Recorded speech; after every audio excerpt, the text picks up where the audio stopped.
I thought we should have a hearing with Mr. Copeland to determine did that in camera, if it's in camera, ex parte rather, June 10th meeting, did you feel intimidated, coerced under the Archer case, which from Maryland, I know it's from Maryland, Right. that we discussed? And if yes, we were going to ask you then, if a witness was intimidated, that he should not have to test. If, you know, he could choose what he wants to do, and then we would strike everything. Okay, well then let's go ahead and find that out. I mean, can you get him here so that we can explore that issue? Because here's the thing is that, yeah, if you know, everything after June 10th, whether the recusal motion was filed or not, that's kind of a separate issue from whether his testimony post June 10th ex parte meeting was coerced. And if it was coerced, then what then? Then how do we still say, oh yeah, but I want, you know, some of that testimony? That's still good.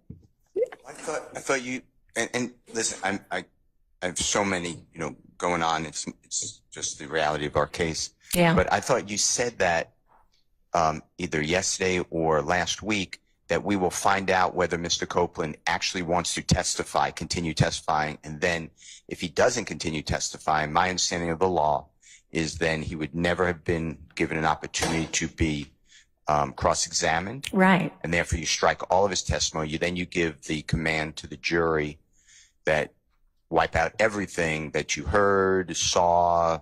There were writings introduced, all exhibits are struck, give me your notes. Right. That's what I thought. Now, okay, I just didn't understand because, you know, and thank you for clarifying, because what I was trying to sort out is, are y'all kind of taking the position it was coerced, you know, we have to redo all of it based on the coercion, but then also, yeah, we want to keep parts of it anyway. So if it's a yes, if it was coerced, then we need to redo all of it.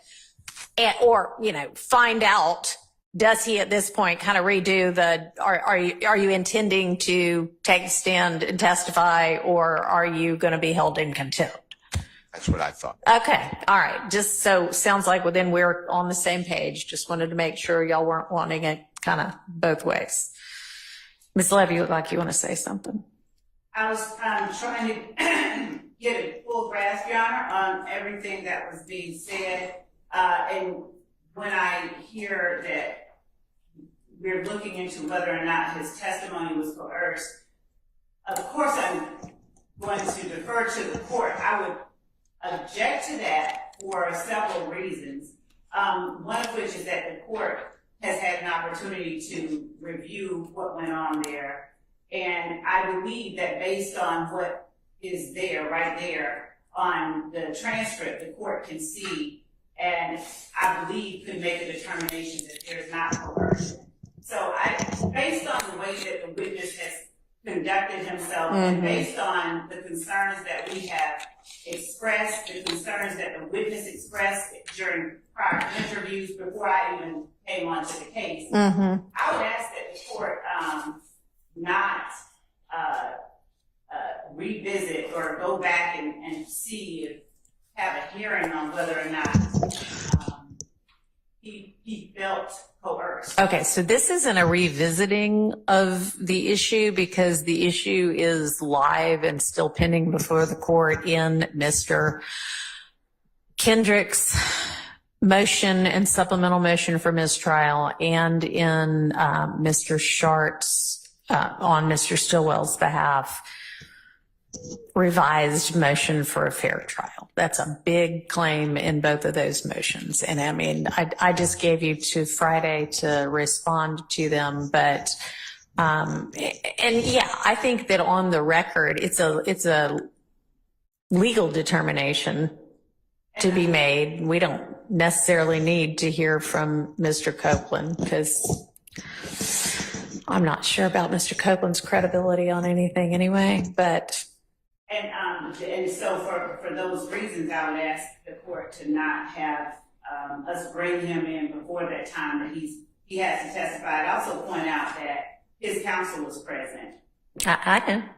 Throughout. So thank you for hearing me. Okay, well, I mean, I hope that it is not up for debate that some of what was said to Mr. Copeland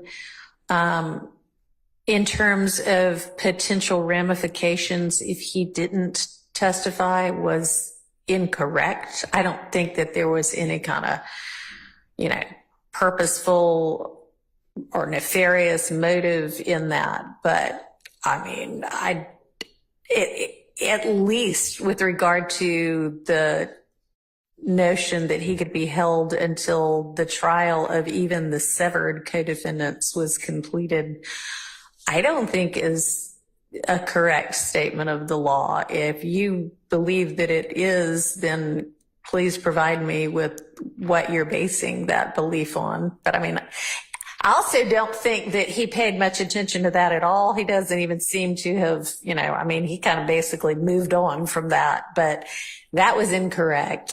I think that some of the assertions about statute of limitations potentially were incorrect. I don't think that with regard to he seemed to be worried about a particular crime, the statute of which had apparently already run.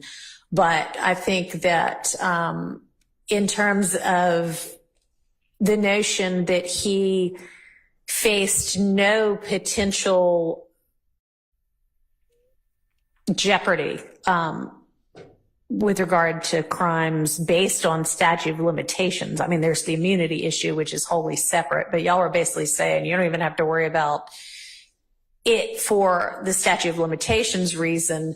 They're saying, well, then how are we sitting over here charged with RICO for crimes, the statute of which, when the statute has run on the overt acts, they're in support of the RICO. And I can't remember right offhand what the other potentially incorrect statement was about. But I mean, some of this is or isn't perjury things are a little, I don't think quite exactly accurate either. Okay. So I guess what I'm saying is you run a lot of risk, even if I say it wasn't coerced, if that is the legal determination I make. I mean, I'm saying it's a really close call. And it might be better to just pretermit that issue and deal with it a different way. Okay, so when that took me to the question I had yesterday, that I thought I had gotten completely wrong with respect to the motion to compel that we had filed, because it got to a point where he's trying to not testify. We would of course ask the court to compel him to testify, and the things that have happened, and he was, as I said, represented by counsel, as the court's already acknowledged. But I do understand what the court is saying, and I will respond to the motion. Okay. But I don't want to be dealing, and I can give you to Friday to respond, but I don't want to be us having no idea what we're going to be doing Monday morning. I want it sorted out this week. And your motion to compel was filed when? To compel his testimony. I mean, that was, yeah. And the order was entered on the 7th. And I don't think there's any issue that can still be in effect. I don't think we need to redo that. If you want to redo it, and I'll consider it anew. But, I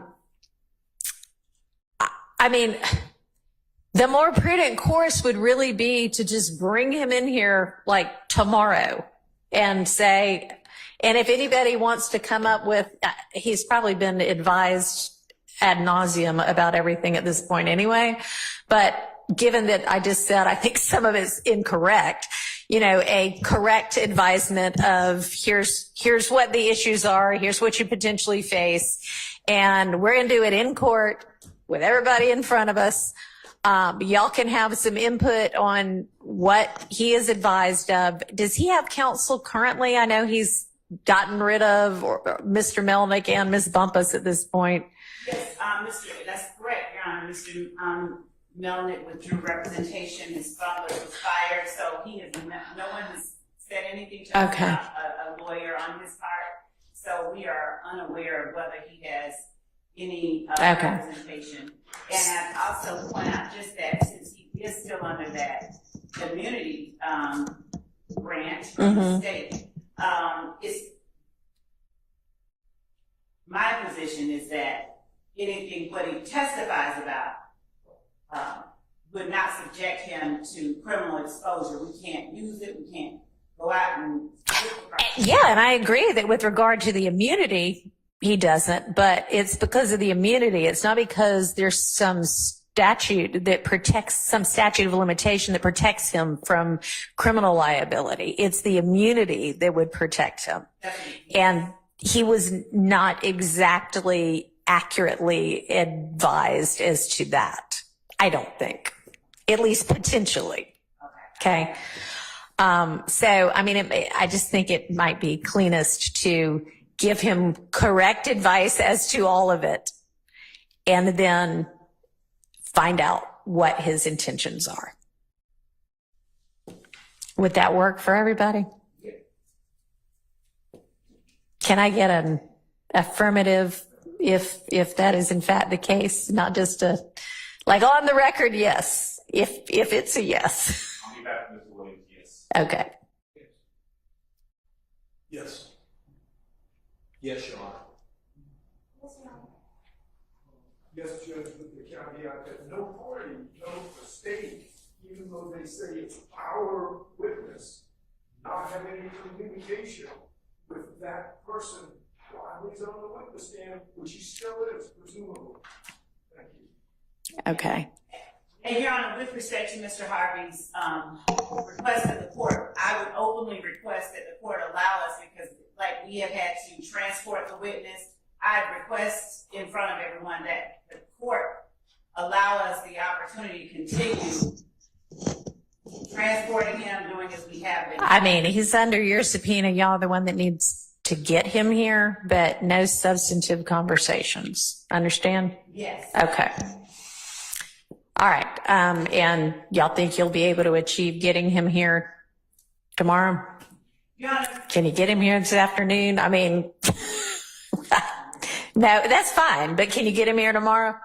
I believe that we can. Okay. And Your Honor, how much inquiry is the court going to allow or examination?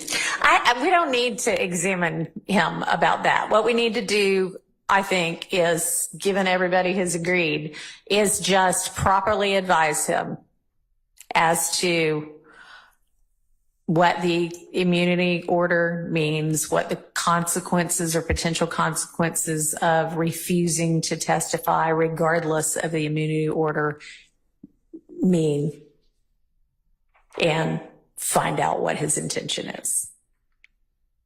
Okay, so I would love to get from y'all a proposal on what to advise him of. And let's let everybody kind of agree to it before we do it. And then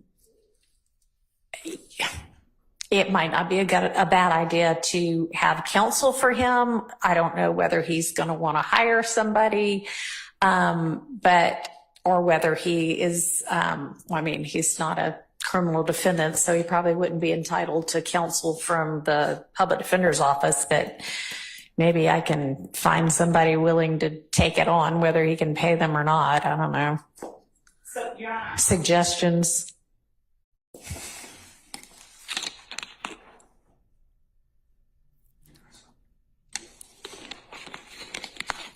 Your Honor, when the court just said about compelling him to testify regardless of the immunity order,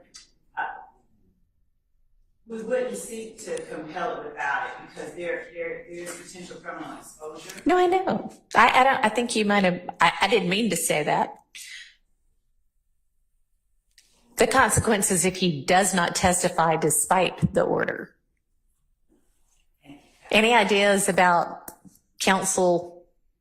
I mean, I think he's probably entitled to counsel if he wants it to advise him. I don't know. Hadn't done the research on that one. Your Honor, on behalf of Mr. Williams and I think the rest of the defendants, it seems to me most appropriate for the court to at least inquire of Mr. Copeland himself whether he is currently represented by counsel or not, and or what his intention is if he is not. Sure. I mean, yeah, I agree. I guess I can't find that out before he shows up here. I can have someone who just bring him in. Okay. Where he is, so I can actually ask. All right. I mean, yeah, if we can find him and even, I mean, I don't care if he shows up by Zoom for me to ask those questions, you know? I mean, that's fine with me.